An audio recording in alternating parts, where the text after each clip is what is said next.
Yeah.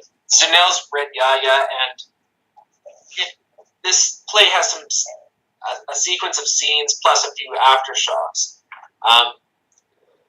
It's interesting when you add the element of the aftershocks too. It breaks from the structure of the play. Speak about that element to it and why you decided to go with that.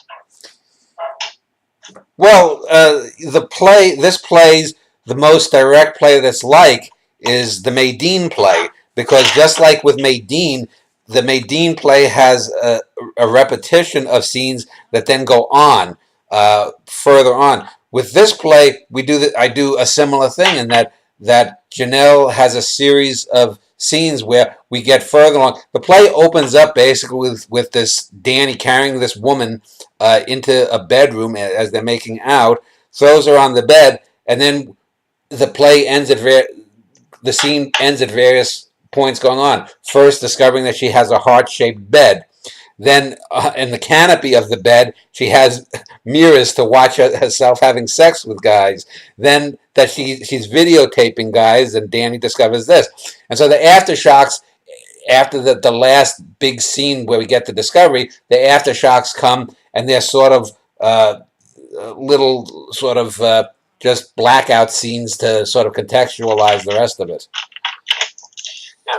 Danny is incensed too over that camera. But we'll get to that in a moment. The aftershocks almost read sort of like bloopers in a film. Yeah. The main crux of the narrative, though, is it goes from scene 1, 3, 5, 7, 9, 11. Mm-hmm. Is this encounter with Danny and Janelle.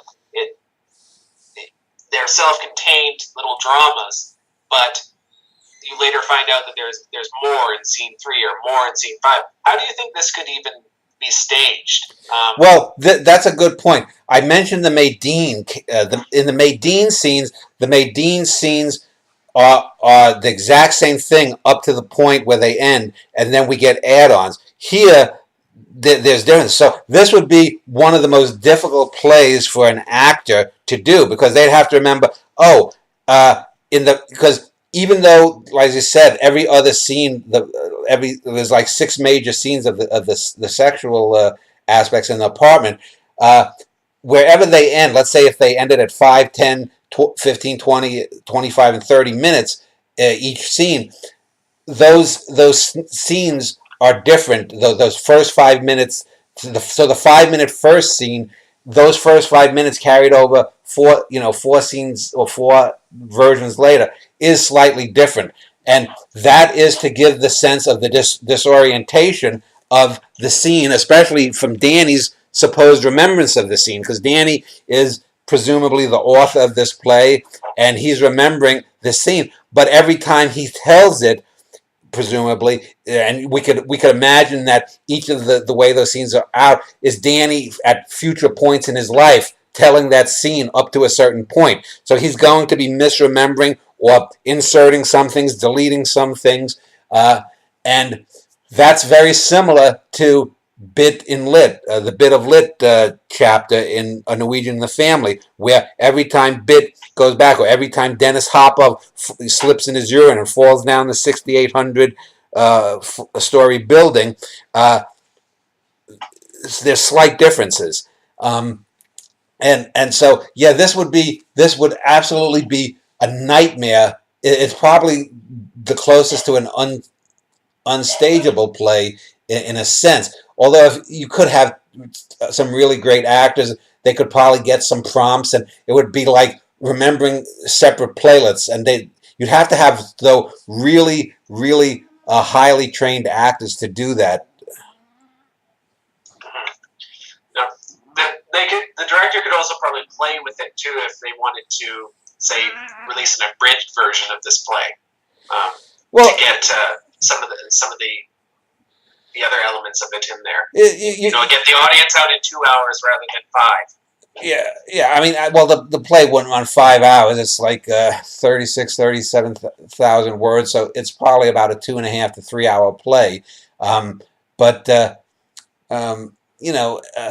this again was based on a real life incident. I think I I don't know if I ever wrote a version of it in the true life, but it's based upon a woman that I did work with, and uh, I did.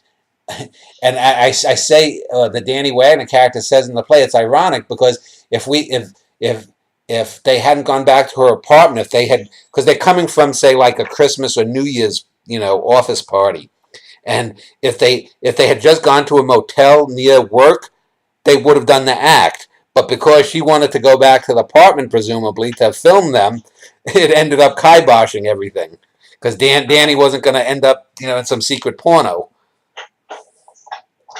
I also think there's some parallels between Janelle and Valerie in The Thing After Death, particularly in the end.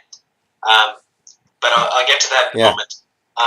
Do you remember some of the central relationships of this play? Janelle has a relationship with a woman named Zoya Jani. Yeah, Zoya. And then she also has a hatred for this Filipino former lover of Danny Wagner's, nicknamed Noy.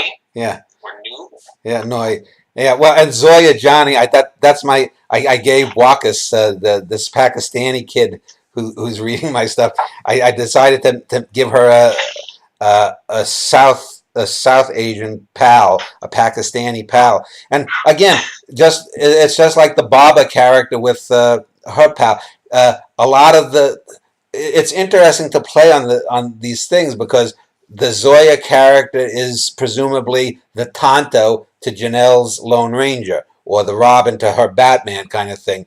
Janelle is clearly the dominant person in their friendship. So what do you think of the three central relationships, especially with Noy, who she sort of has this fixation upon and spite towards her relationship with Danny Wagner? Well, yeah, and that's another girl who I met in the art scene in Minneapolis, who then a year and a half later ended up working at AT&T. And it's funny because there was some females that I'd known at work that I had a brief fling with when I met months or a year or two later after work. She was the only one that I can recall where someone that I had a brief fling with ended up working with me afterwards.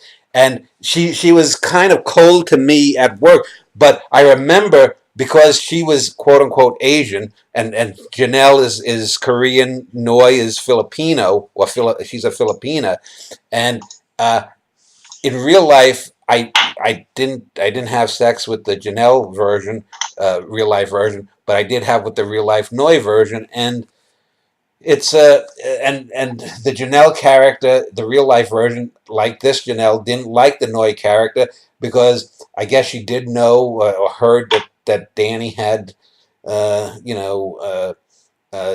her. But Janelle is interesting in a sense too because she clearly has a bizarre fixation on northern white Europeans. Danny is blonde and fair skinned.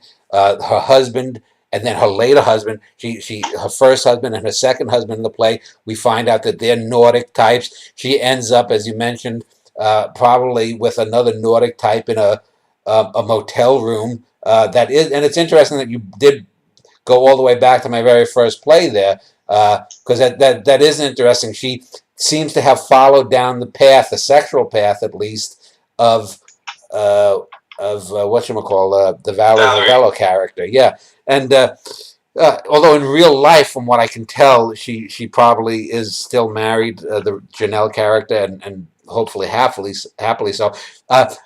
And that's an interesting thing because, just as I mentioned, for example, the Aldo Vincetti character in the Vincetti Brothers, I have him ending up becoming a drug addict and dying.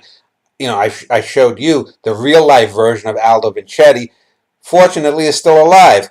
He apparently was injured in 9/11, but he's still alive. So the real life version of Janelle seems to have ended up happier than my fictive Janelle version. But my fictive Janelle version needs to have her comeuppance in a sense.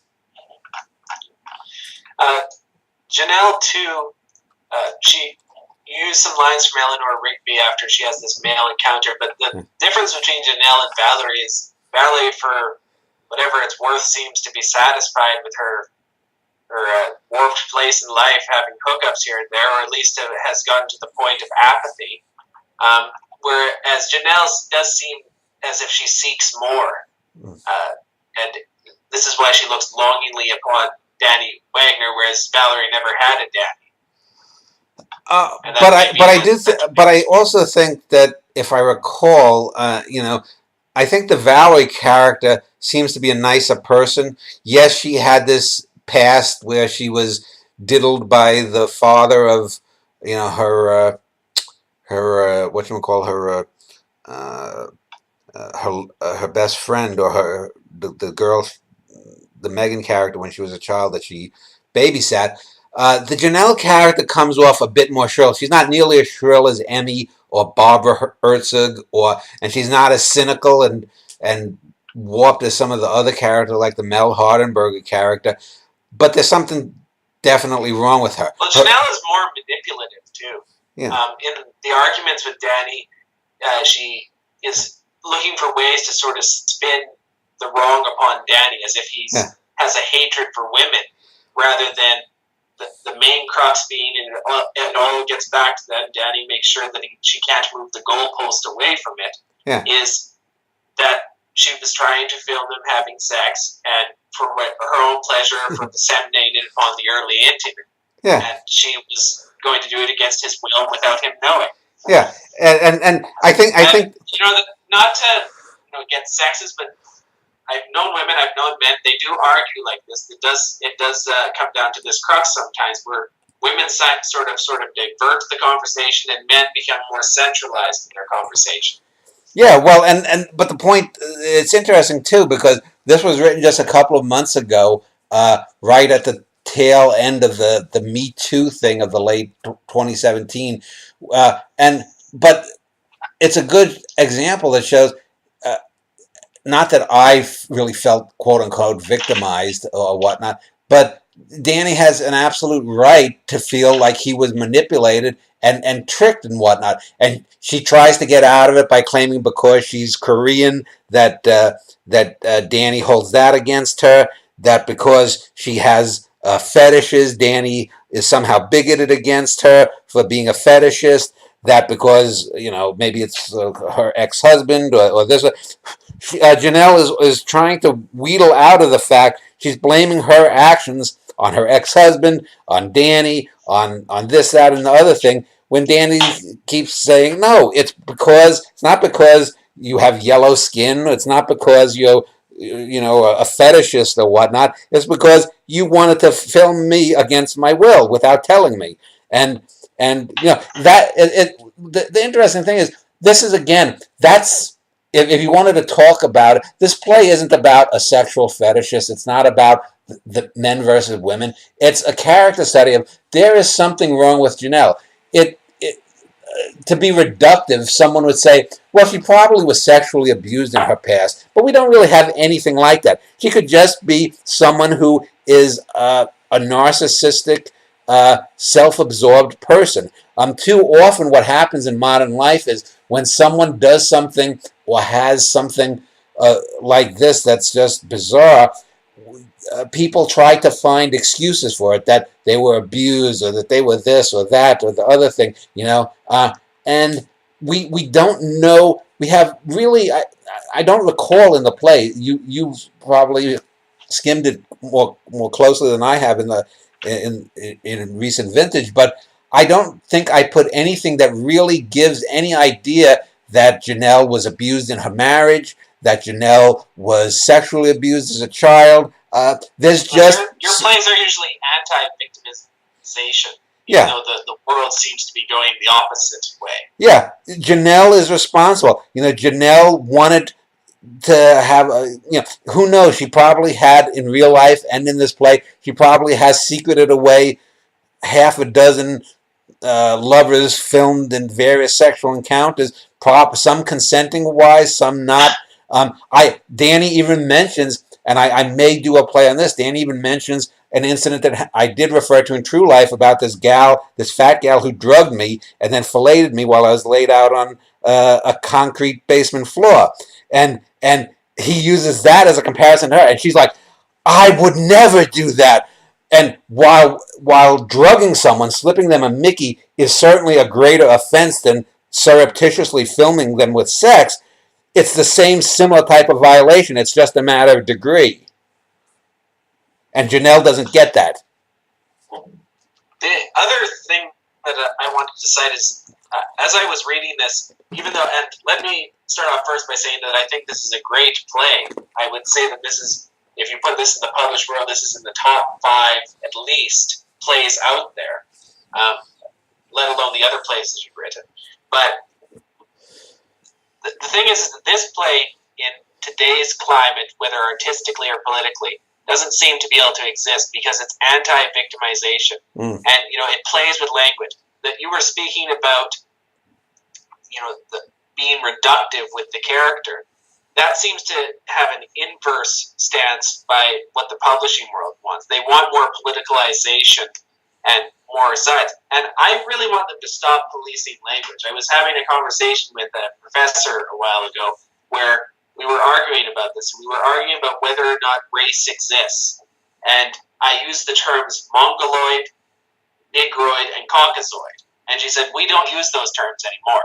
So she's policing my language, even though I'm not using them in a racial, in an empathetic sense. She is policing my language and telling me that I can't use those words when I'm using Mongoloid in the terms of epicantic folds and Caucasoid in terms of pale skin, because these words are offensive and we can't use them.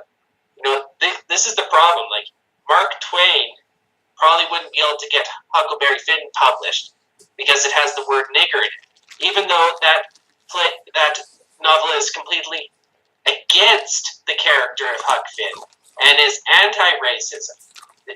As soon as there's a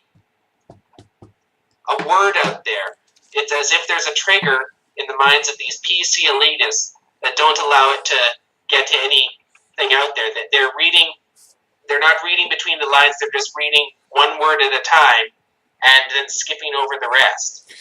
Well, and it's not only the fact that the person who is the violator is female, but it's a female from a minority that's doing it to a white male. And so there is an inversion, and this isn't, I didn't write this specifically because of the Me Too thing, but it's these things bubble up, and I can even show you, and I'm going to have my camera on my wall there. You can see right now about centralized. There's a shelf with sheets of paper and whatnot, and I've got about 25, 30 plays in various stages of the idea sketched out. A couple of these plays have come to me, though, immediately. Like Their Visible Dimensions was not one that I had sketched out 3 or 4 months ago, and I was doing my custodial job. That just came to me. The play I just did with the Lisa Bjorkman character, it turns out to be here, is one that just came to me recently. So it's interesting. Some of these plays stew, and I may have some of those sheets that take 1.5 years, 2 years before I go, okay, now it's time to do that play. But the Janelle play, it's a play that, like I said, would be very difficult to stage if you're going to do it as I'm doing it. Cutting it as you're suggesting, though, would ruin a lot of the... I'm saying that it's a possible alternative, a bridge version. I know that you would lose something, but to get an appropriate length, they may cut it. I'm not saying that it is the correct artistic choice, though. I just before we were doing this, I rewatched Hitchcock's Vertigo, and then I reread my own review of it, and I was so spot on, and that's over a decade ago that I wrote my first review. I mean, it's such a weak film. It's such a film that the characters don't act in any way that's remotely like any human being would act, and yet I look at plays like these plays we're talking about now, Janelle's read Yaya, even if you didn't believe that there are people like Janelle. I mean, obviously there are people who are fetishists, and some of them do things where, how many times, I mean, I'm sure that there are people who are unaware of being in sex tapes and whatnot, but that being said, Danny acts as anyone would act, male or female, who has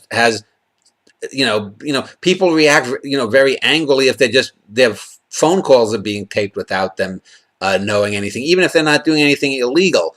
And yet here's someone who has wants to tape the act of sex without the person knowing it, and it's a bizarre kind of way to do the play about. But by the same token, why not? If O'Neill can do a play, the hairy ape about a boxer descending into a Neanderthalic state, if he can do the Emperor Jones about a black man returning back to the savage coon in Africa, why can't I, 100 years later, do a play about a woman who's a fetishist, and she happens to be from a minority group? This really happened 20 years ago in 1998. And so that's another thing too, is I want to do plays that aren't just about someone with a big secret. My dad was a factory, whatever it was, and all my sons was illegally selling arms that were shoddy and got people killed in World War I, or this, that, or other thing. That you can do it about normal things that happen in the discourse, and people are fascinated. It goes back to what I think I said in an earlier question and answer thing that we did when I was talking about that movie Smoke with Harvey Keitel, about a smoke shop in Brooklyn can be as interesting a place to view life as the top of Mount Everest. You don't have to go to Everest to have a transcendental experience, and you don't have to have a play that someone's covering up a murder or something, or someone's can't deal with being raped as a child or whatnot. Here, these people are right in the moment, and they're talking about this conflict that comes up between them, that comes out of nowhere from Danny's perspective.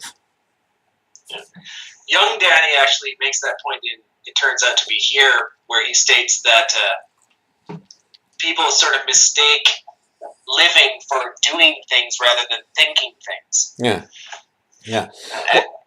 To be going and pushing out artworks while at the same time processing other things, like say you were watching Vertigo, isn't in every way living as it is to be on the Sphinx, or to go into say the Amazon. Yeah, well, I mean, why couldn't my watching Vertigo and seeing how wrong many of these people who now claim it's a better film than Citizen Kane or the greatest film of all time, which is an absolute joke. I mean, it's not even in the top 10 of Hitchcock's own films. Why isn't say if I wrote a play about doing that, and maybe one of these days I'll write a play about Danny Wagner experiencing something, and the whole play might be a one-man play about doing something. Maybe I'll write that down while I'm doing here. So let me do that here. I'm just going to write that down. One-man play, Danny Wagner reacts to a film.